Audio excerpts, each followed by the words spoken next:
Aita hon bat, indartsua da, heroia da, eta gidari trebea.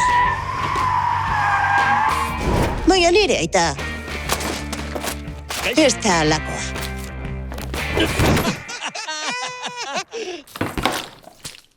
Halako aita batekin bullying egingo dizute.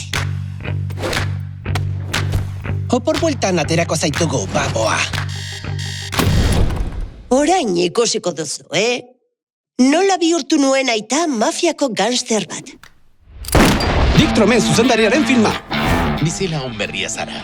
Gure auzoa oso lasaia da, eta hala izaten jarraitzea. Espera dugu, Bai, zu ere lasaia bazara, ez duzu zertan kezkatu.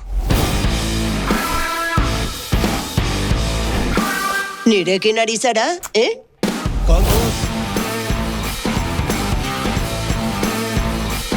Klaseko berria. Rick Boskamp? Ricky Boskampi. Oh? Nire aita mafiosoa da. Txau. Marion Hoffmanen liburuan oinarrituta. Utziozue bakean eta itzuliozue dirua, bestela. Nire aita zueta zarduratuko da. Vale. Buongiorno! Buongiorno! Mafiosoa? Ei, Ricky. Koipebola bat bihurtu zara. Eman 50 euro eta zeureak dira. Zure izena? Ricky Boskampi. Ricky Boskampi zara. Badakit mafioso bat zarela, bai? Hau gure lurraldea da. Zein da zure aitaren lan? Nire aita gizon ona da eta ez du ezer egin. Zuretzat dira.